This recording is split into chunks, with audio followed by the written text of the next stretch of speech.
ठीक है, तो सभी को नमस्कार। और जैसे कि आप लोगों को पता है, हम आप लोगों को कक्षा 11 की फिजिक्स पढ़ा रहे हैं, और जिसमें चैप्टर नंबर 1 चल रहा है, और जिसकी अब तक कुल 7 क्लास हो चुकी है, और ये इसी क्रम में 8वीं क्लास है।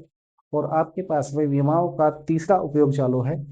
और इसमें अभी तक हमने 4 सवाल करवा दिए गए हैं, जो थोड़े से इम्पोर्टेंट स्तर के थे। लेकिन आज जो आपको हम सवाल करवाएंगे वो थोड़ा और ज़्यादा इम्पोर्टेंट है, और थोड़ा सा और उनसे भी कठिन है। कठिन क्या है, बस थोड़ी सी कैलकुलेशन ज़्यादा है। तो इस सवाल को भी आप लोग ध्यान से देखेंगे। और यदि आपने पिछली वीडियो को नहीं देखा है तो उन वीडियो को पहले ध्यान से देखिए, तब जाकर ही ये सवाल समझ में आएगा। नहीं तो ये सवाल आपको बिल्कुल भी समझ में नहीं आएगा, क्योंकि इसका कॉन्सेप्ट बेस पिछले सवालों पर भी डिपेंडेशन है। ठीक है, तो मुझे उम्मीद है कि आप लोगों ने सभी ने पिछली वीडियो ध्यान से देखी होगी। और अब हम आगे चलते हैं अपने अगले सवाल की ओर। ठीक है, तो जो हमारे पास में सवाल है, ये सवाल नंबर वैसे 5 आ रहा होगा आपको क्रम वाइज में। ठीक है, तो अब आप मुझे बताइए कि हमारा सवाल है क्या। सवाल ये है, जल के अंदर विस्फोट से बना गैस का बुलबुला बना गैस का बुलबुला आवर्तकाल कैपिटल टी से दोलन करता है।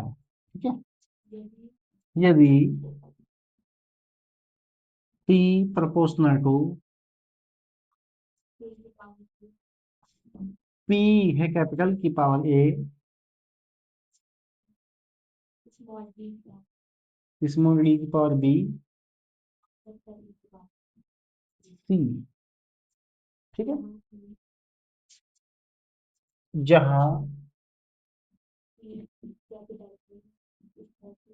स्थैतिक दाब, पी आपको दे रखा है स्थैतिक दाब, घनत्व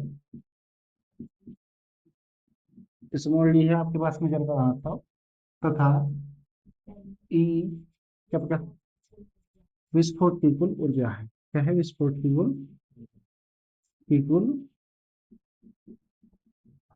ऊर्जा है। ए कोमा बी कोमा सी का मान ज्ञात कीजिए। सवाल बहुत अच्छा है, लेकिन आप ये समझिए जो अभी तक आपको सवाल करवाए गए हैं ना, उनसे थोड़ा सा कठिन है। इतना नहीं है, बस थोड़ा सा कठिन है उनसे। और सवाल है बहुत अच्छा। देखिए, सवाल तो आप लोगों के सामने बोर्ड पर है। सवाल में क्या है, जल के अंदर विस्फोट से बना गैस का बुलबुला अवस्था के हिस्से दोलन करता है, यदि P प्रोपोर्शनल टू P की पावर ए, D की पावर B, E की पावर C।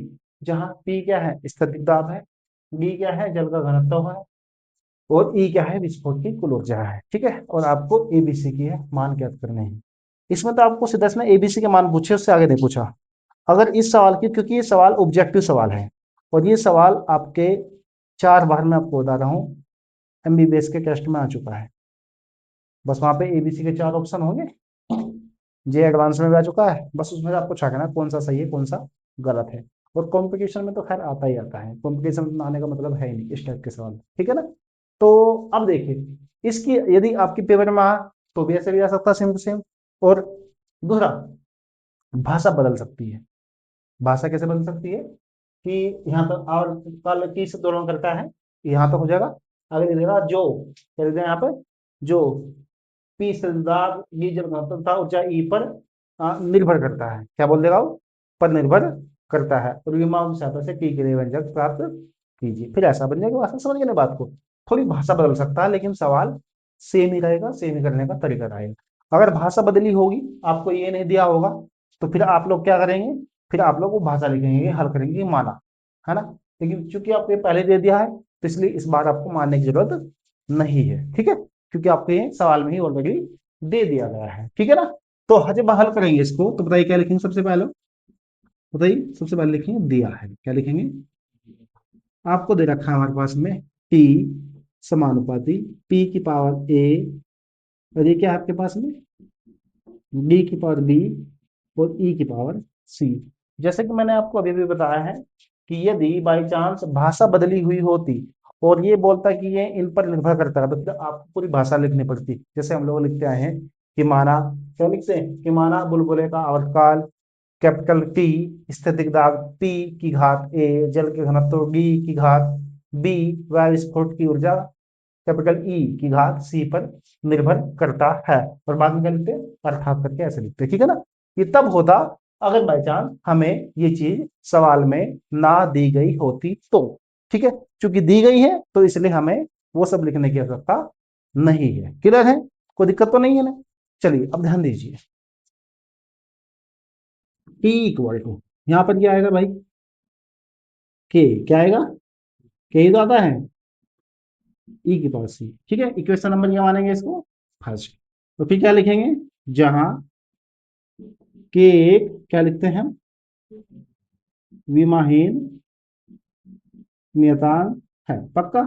फिर इसके बाद में क्या करते हैं बताइए, इसके बाद में हम लिखते हैं इन सभी की विमाएं। क्या लिखते हैं, इन सभी की विमाएं। तो बताइए सबसे पहले इसकी विमा लिखेंगे, टी की विमा, किसकी विमा भाई, तो टी की विमा क्या है, टी आवर्तकाल है, तो कल भी रहा था, टी होगी, काल मतलब समय, क्या होगी, टी ही होगी, कोई दिक्कत तो नहीं है। के की कुछ नहीं, पी क्या है, दाब है, पी क्या है, तो दाब की क्या है बताइए, याद की है तो आपने, पहले भी आई थी, जल्दी, बिल्कुल।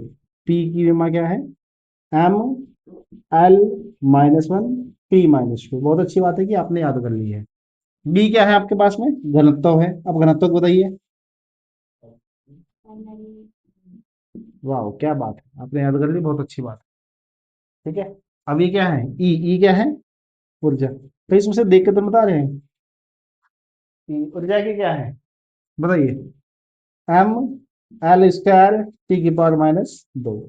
यही विमा या कुछ और है, ठीक है ना। यदि आपके याद नहीं है तो विमाओं को याद करना अनिवार्य है, जैसे कि मैंने आपको बताया है, ठीक है ना। तो यहाँ तक तो किसी को कोई दिक्कत नहीं होनी चाहिए। अब बताइए इसके बाद में हम क्या करते हैं, किसमें रखेंगे मान फ्रॉम, फर्स्ट में, फ्रॉम किसमें रखेंगे जी, फर्स्ट में रखो, है ना, पहले समझ लो आराम से, है ना। बताइए टी की जगह क्या आएगा, टी ही आएगा, ठीक है।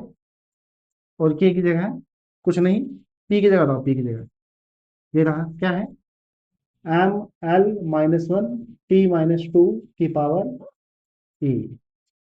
और डी की वमा क्या है, तीन और पावर बी। इसकी वमा क्या है, एम एल स्क्वायर टी की पावर माइनस टू, पावर कितनी है, सी, ठीक है ना। तो टी तो सेम रहेगा, अब बोलो यहाँ पर क्या आ जाएगा, एम की पावर एल की पावर माइनस टू ए, समझिए बात को, क्योंकि जो माइनस की वो माइनस की रहेगी ना, एम की पावर बी और एल की पावर माइनस की थ्री बी, ठीक है। एम की पावर सी और एल की पावर टू सी और टी की पावर माइनस के दो सी। क्लियर है, कोई दिक्कत तो नहीं है ना किसी को भी, समझ गए ना, वेरी गुड। अब देखिए के, यहाँ पर देखिए एम की पावर, यहाँ पर क्या है ए, फिर क्या आगे, फिर क्या है, कोई दिक्कत तो नहीं ना, ए प्लस बी प्लस सी कैसे आएगा, समझ गए बात को, क्लियर है। अभी देखिए एल की बात क्या है, माइनस ए, यहाँ पर क्या है, माइनस तीन बी, और वहां पर क्या है, प्लस टू सी, क्या है, प्लस का टू सी। अब यहाँ देखते हैं टी की पावर कितनी है, माइनस टू, इसमें तो है नहीं, वहां पर कितनी है, माइनस की टू सी। ये बताइए कि यहाँ तो कोई दिक्कत है क्या।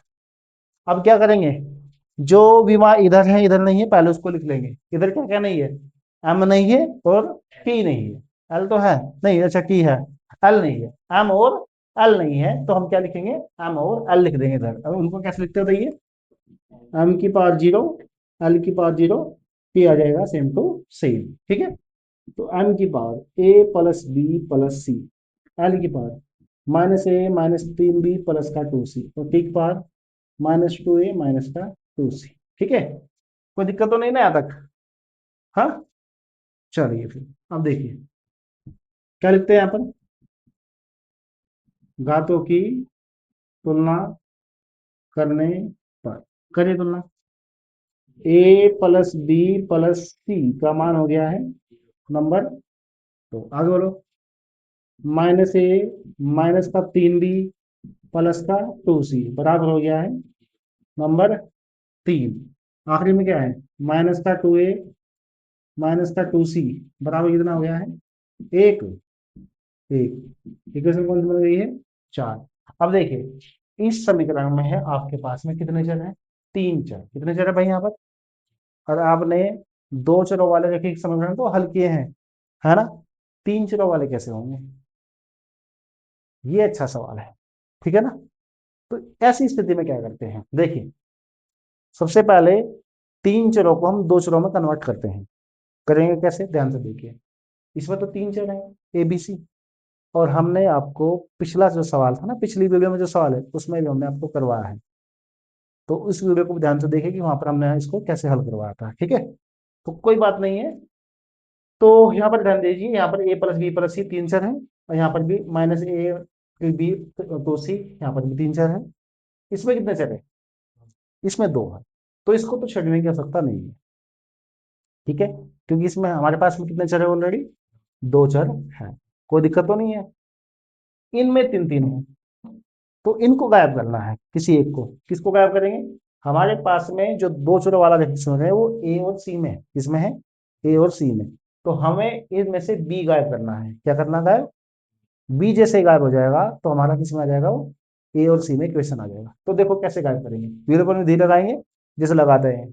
यहाँ पर क्या है, माइनस का 3b, और यहाँ पे क्या है, प्लस का b, अकेला है ना, तो इसमें कितने से गुणा कर दो बराबर के लिए, 3 से। कितने से कर देंगे, ये तो सीखा होगा ना आपने, या नहीं सीखा इतना, पक्का ना। ये आप लोगों ने कक्षा 10 में सीखा होगा। तो फ्रॉम जो आपके पास में 2 है, कौन सी है, 2, उसमें कितने से गुणा कर दो, 3 से करो। करिए, ये क्या आ जाएगा, 3a plus 3b plus 3c बराबर, इक्वेशन बन गई 2 पर डैश। 2 पर क्या लगा था मैंने, डैश, इसका मतलब ये 2 से आई है, हम ऐसे लगा देते हैं, ठीक है। ये क्या है यहाँ पर बताइए, माइनस ए माइनस 3b प्लस 2c बराबर 0। इक्वेशन नंबर कौन सी है, 3। ये बताओ कि यहाँ तो कोई दिक्कत आएगा किसी को भी, नहीं आई ना, कोई प्रॉब्लम तो नहीं। अब क्या होगा, ये दोनों कैंसिल, ठीक है, जोड़ते 3a में से एक एगा, कितना बचेगा, 2a प्लस 3c 2c बराबर इक्वेशन नंबर 5। ये बताओ कि यहाँ तक समझ में आगे नहीं आया है, या फिर किसी को कोई दिक्कत है कि ये कैसा आया है, आ गया ना समझ में। अब हम क्या करेंगे, ध्यान दीजिए, अब हम इसको और इसको सोल्व करेंगे, ठीक है। यहाँ पर भी 2a है, या यहाँ पर भी 2a है, तो गुणा करने की तो आवश्यकता नहीं है, ठीक है। तो अब हम लिखेंगे फ्रॉम, ये कौन सी इक्वेशन है, 4, कौन सी है, 4, और ये कौन सी है, 5, 4 आए 5 से। तो 4 का 4 क्या है, माइनस का 2a माइनस का 2c बराबर 1। इसका मान क्या है, 2a प्लस 5c बराबर कितना है, 0। ये है 4 और ये कौन सी, 5, ठीक है। अब बोलो क्या होगा, ये दोनों कैंसिल, क्लियर है।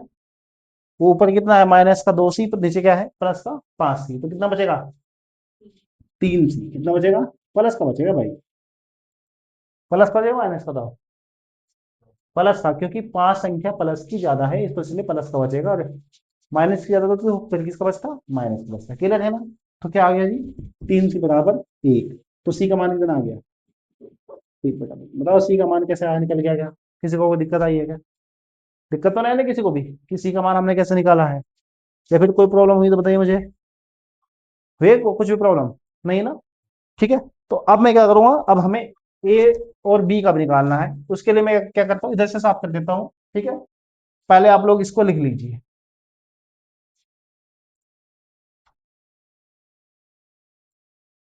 तो ठीक है, तो आपने ये लिख लिया होगा, है ना।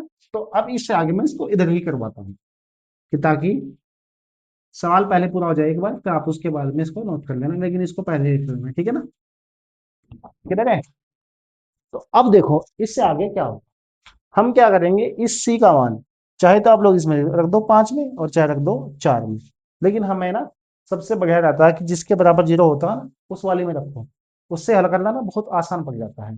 ठीक है, अगर 1 वाली में रखोगे तो फिर आपको कैलकुलेशन करनी पड़ेगी, और जो बायोलॉजी के बच्चे होते हैं उनको थोड़ा कैलकुलेशन करने में दिक्कत होती है। ठीक है ना, तो बेहतर है कि आप किसमें लिखो, किसमें रखो 5 में, किसमें रखो फ्रॉम 5 में। तो ध्यान दीजिए क्या क्या करेंगे हम, फ्रॉम 5, कौन सी फ्रॉम 5 रखो, तो 2a प्लस 5 गुणा 1/3 इक्वल टू 0। तो 2a प्लस कितना हो गया 5/3 बराबर, तो 2a बराबर कितना हो गया माइनस का 5/3, 2 भी किस में चले जाएगा नीचे, तो कितना मान आएगा 5/6, क्योंकि 3 गुना कितना आ जाएगा 6। बताओ a और c का मान आ गया है, कोई दिक्कत तो नहीं है कि a c का मान कैसे आया है। ठीक है, a का आ गया, अब b का निकालने के लिए किसमें रख दो मान, फ्रॉम 2 में, किसमें रख दो फ्रॉम सेकंड में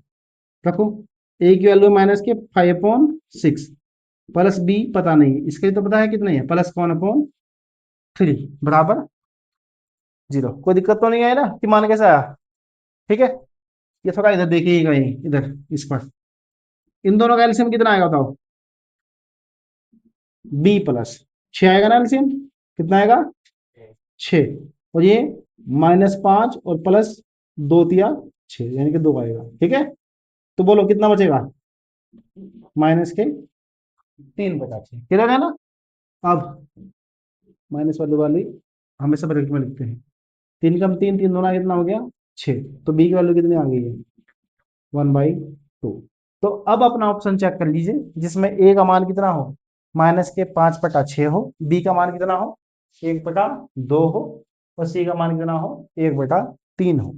तो इस प्रकार ये सवाल आपका कंप्लीट हो चुका है, और मुझे उम्मीद भी है कि ये सवाल आपको अच्छा लगा होगा। ठीक है ना, और अब हम इससे आपको अगला सवाल करवाएंगे जो थोड़ा इससे भी अच्छा होगा। ठीक है, और ये जो जितने भी अभी आपको सवाल करवाए जा रहे हैं ना, ये सभी के सभी सवाल नेट स्तर के सवाल हैं।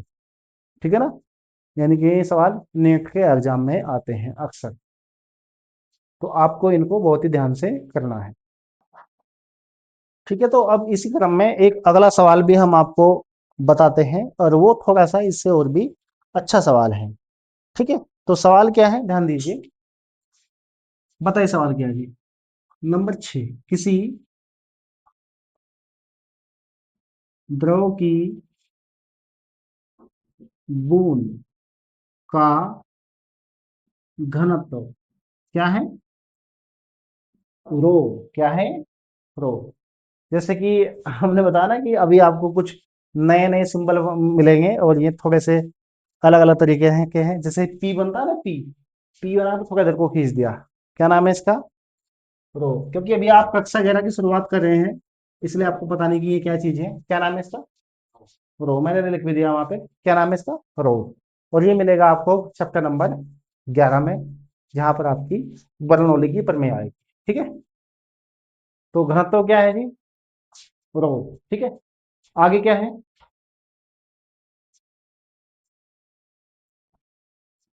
घनत्व रो कोमा त्रिज्या क्या है स्मॉल आर, और आगे क्या दे रखा है से,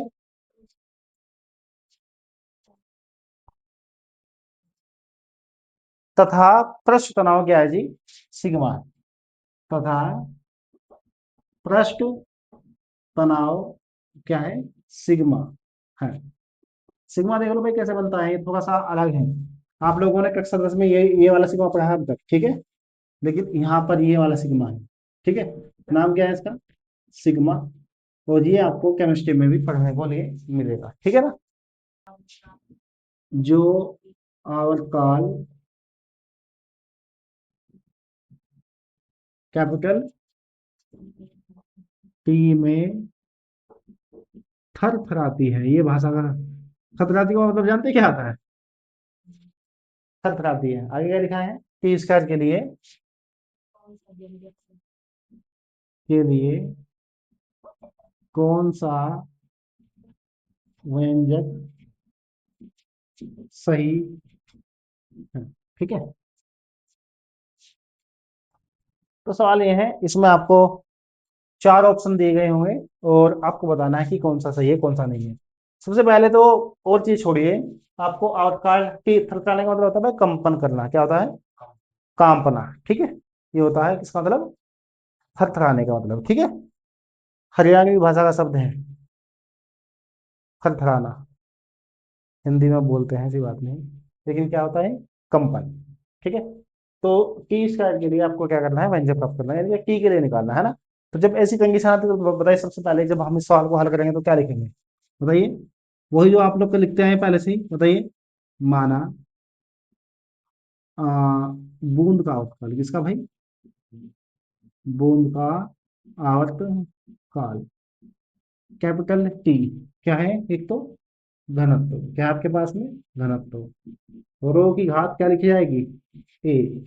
फिर क्या है? त्रिज्या आर की घात क्या लिखी जाएगी? बी। वाह, आगे क्या है जी? पृष्ठ तनाव। कौन सा है पृष्ठ तनाव? सिग्मा की घात क्या लिखी जाएगी? सी पर निर्भर करता है। ठीक है। फिर क्या लिखेंगे हम? क्या अर्थात क्या आएगा? टी समानुपाती रो की पावर ए, आर की पावर बी, सिग्मा की पावर सी। और जब भी इसको हटाएंगे तो यहाँ पर क्या आएगा? के रो की पावर ए, आर की पावर बी, सिग्मा की power C. Equation number first. और फिर क्या लिखेंगे? जहां क्या लिखते हैं बताओ? के एक क्या लिखते हैं? विमाहीन नियतांक है। ठीक है। अब ये सवाल मुख्य रूप से स्टार्ट होगा। ठीक है ना। ये तो अभी तक वो है जो हम हर सवाल में करते हैं, है ना। और अब हम क्या करेंगे बताइए? इसके बाद इन सभी की क्या लिखेंगे? हम वीएमआई लिखेंगे। सवाल का तरीका सेम वही है। और देखिए, ये सवाल थोड़ा सा अच्छे से लेवल का है। वैसे तो आपको इस क्लास में जो सवाल करवाए जा रहे हैं ना, इससे पिछला सवाल भी थोड़ा सा अच्छे लेवल का था, ये भी अच्छे लेवल का है। लेकिन इसमें टी का दिया ना, टी का थोड़ा सा है कुछ की, थोड़ा सा इसमें कुछ अलग सा करना पड़ेगा। वो सबसे लास्ट में होगा, इसलिए भी टेंशन नहीं लेनी है। ठीक है। वो किस में होगा? सबसे लास्ट में, अभी नहीं। तो पहले तो आपको पूरा का पूरा ही सवाल हल करना है। तो जैसे कि आप लोग सवाल करते हैं आते हैं, उसी आधार पर आप लोग इस सवाल को हल करिए आगे। तो बताइए क्या लिखेंगे फिर? किसकी विमा? हिंदी पूरी लिखनी भाई। टी की विमा कितनी होगी? की ही होगी। के की तो नहीं है, रो की। रो क्या है? घनत्व। घनत्व की विमा क्या होती है? M L minus T. ठीक है। आर, आर क्या है? त्रिज्या। त्रिज्या की विमा क्या होती है? एल होती है। Very good. सिग्मा क्या है?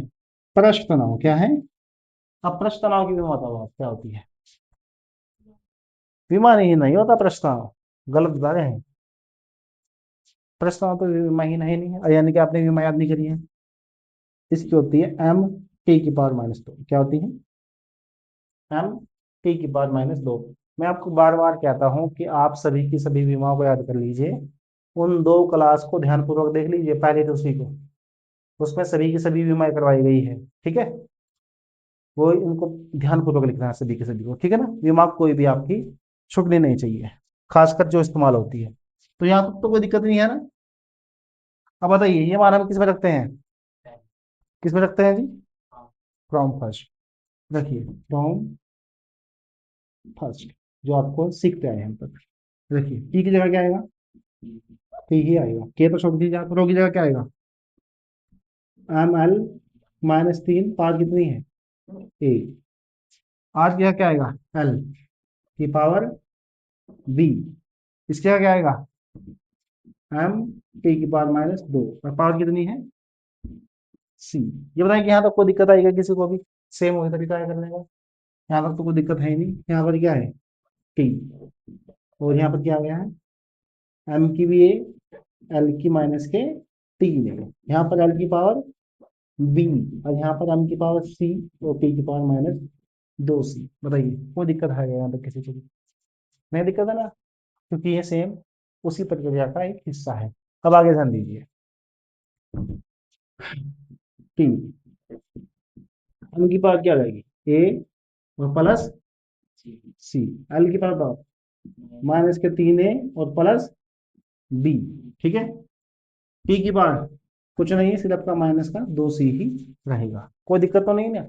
हमने घातें कैसे जोड़ी है, आप लोग पहले से इसको करते आए हैं, इसमें कोई भी बड़ी बात नहीं है। ठीक है ना, कोई प्रॉब्लम तो नहीं है ना। अब आगे चलिए, अब देखिए क्या है अगला सवाल, आगे क्या होगा। इधर m और l नहीं है तो उसको क्या लिख देंगे, उनकी पावर क्या लिख देते हैं हम, 0। ठीक है, आएगा सेम। m की पावर क्या है, a प्लस सी, और l की पावर क्या है, माइनस का 3a प्लस b, t की पावर माइनस क्या है, माइनस के 2c। अब क्या लिखते हैं यहाँ पर, घातों की तुलना करने पर करिए, a प्लस सी की वैल्यू कितनी है, 0, नंबर 2।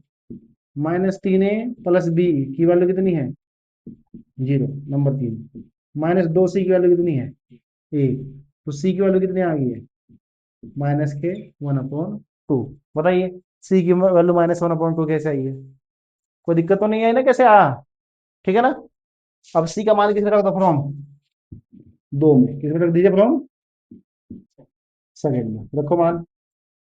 जब 2 में मान रखेंगे तो क्या आएगा, a-1/2 बराबर 0। तो a की वैल्यू किसकी आ जाएगी, प्लस की 1/2। अब a का मान इसमें रख दीजिए 3 वाली में, तो किसका मान आ जाएगा, b का आ जाएगा। कैसे, माइनस के 3 गुणा 1/2 प्लस b बराबर 0, यानी कि हो गया माइनस के 3/2 प्लस b बराबर 0। तो b की वैल्यू कितनी आ गई है, 3/2। आगे नहीं आ गई b की वैल्यू तो 3/2। तो b की वैल्यू कितनी आ गई जी आपके पास में, b की वैल्यू आ गई है 3/2। यहाँ तो कोई दिक्कत है, तीनों के मान निकल गए हैं ए बी सी के, आ गए ना तीनों के मान, या फिर कोई मान बाकी है अभी तक, नहीं है ना। अब ये मान किस में रखे आएंगे बताओ, मैं इधर लिख देता हूँ, ठीक है। कहाँ पर रखे आएंगे, फ्रॉम, फ्रॉम फर्स्ट में। तो रखिए फ्रॉम फर्स्ट। ये बताओ कि यहाँ तक कुछ भी प्रॉब्लम आ रही है क्या, किसी को भी कोई दिक्कत तो नहीं है ना।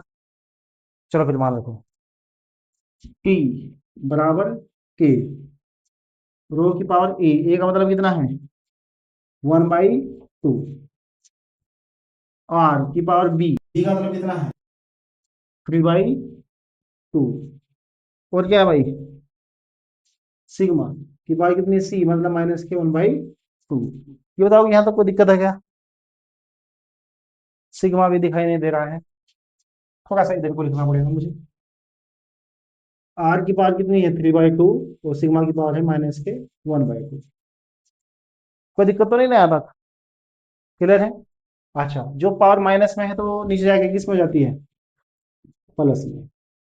ए रो की पावर 1/2, आर की पावर 3/2, जो सिग्मा की पावर माइनस की तो नीचे जाके किसकी हो गई है, प्लस की। बताओ कैसे हो गया, कोई दिक्कत तो नहीं है ना।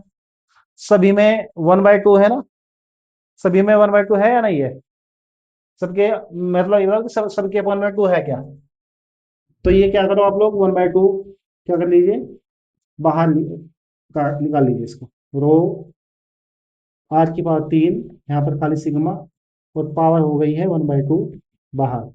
1/2 इसका बाहर, इसका भी बाहर, तो 3 बच जाएगा ना ऊपर वाला। तो इसमें भी खाली क्या है, 1/2 बाहर। हमने पिछले सवाल में बताया है कि 3 क्यों बचता है, क्योंकि जब 3 की गुणा इसमें होगी तो 3 × 1/2 तो वो 3/2 हो जाएगा, ठीक है। और इसको क्या लिख सकते हैं आप, इसको क्या लिख सकते हैं, बताइए, अंडर रो क्या लिख सकते हैं, रो आर की पावर 3, और यहाँ पर क्या आ जाएगा, सिग्मा। ठीक है। अब देखिए, यदि आपको प्रयोगों के आधार पर इसका मान पता है तो बहुत अच्छी बात है, और नहीं पता है तो मैं आपको बताता हूँ, इसमें मान होता है 1। क्या होता है मान, प्रयोगों के आधार पर। और अधिकांश आप एक काम करना, जो भी इस टाइप का सवाल आए ना, और आपको उसमें के का मान नहीं पता हो तो उसमें आप 1 रख दो, कितना रख दो, सही होता है, कोई दिक्कत नहीं है, ठीक है। आज बात समझ में, जिसका आपको नहीं पता होगा तो उसमें कितना रख दो, बात खत्म, ठीक है। कितना होता है जी मान, 1। तो टी के बराबर क्या आएगा, अंडर रूट में रो आर क्यूब अपॉन में सिग्मा, आ गया ना। तो ये तो हुआ है टी का मान, लेकिन आपको किसका मान निकालना है, टी स्क्वायर का किसका मान निकालना है। तो टी स्क्वायर के लिए बताओ क्या करना पड़ेगा, वर्ग कर दो, क्या कर दो, वर्ग करने पर। तो जब वर्ग होगा तो ये क्या आ जाएगा, टी स्क्वायर, और ये अंडर रूट क्या आ जाएगा, गायब। तो रो आर की पावर 3 अपॉन में क्या हो जाएगा, खाली सिग्मा। तो तब मान आपके पास में क्या आएगा, ये वाला। ठीक है, यानी कि Q स्क्वायर के बराबर क्या है, रो आर की 3 अपॉन में सिग्मा। तो ये है इसका आंसर। तो चारों ऑप्शन में से जहां भी ये ऑप्शन लिखा है तो समझ लीजिए आपका आंसर बिल्कुल सही है। ठीक है, कोई दिक्कत तो नहीं यहाँ तक। ये सवाल भी बहुत बढ़िया सवाल है, और इसी क्रम में आपको और भी सवाल हम करवाएंगे। ठीक है, लेकिन तो आप लोगों को आपकी स्क्रीन पर कुछ सवाल दिखाई दे रहे होंगे, और ये सवाल सेम इसी विमाग के तीसरे उपयोग के हैं। लगभग 3 से 4 सवाल है। आप लोग इन सवालों को हल करिए और हमें बताइए कि आपसे इन चारों या तीनों सवालों में से कौन सा हल नहीं हुआ है। और जो भी सवाल आपसे हल नहीं होगा उसको आप हमें कमेंट में बताइए, तो आपको हम वो सवाल हल करवाएंगे। ठीक है, तो ये काम आपका है। अब देखिए, आपने ये जो सवाल किए हैं ना इतने, तो ये थे आपके अब तक चल रहे थे विमाओं के उपयोग। तो कुल मिलाकर आपके यहाँ पर विमाओं के तीनों उपयोग समाप्त हो जाते हैं। और अब हम ऐसा करते हैं कि इस क्लास को आज यहीं पर समाप्त करते हैं, और बाकी हम आपको अगली क्लास में करवाएंगे। जो जो इसमें बाकी टॉपिक रह रहे हैं इस पहले चैप्टर में, वो कल सब कुछ समाप्त हो जाएगा। ठीक है ना। तो अगली जो क्लास होगी इस चैप्टर की आखिरी क्लास होगी। इस क्लास के लिए इतना ही, धन्यवाद। ठीक है, तो बाकी हम आपको अगली क्लास में मिलते हैं। चलो जी।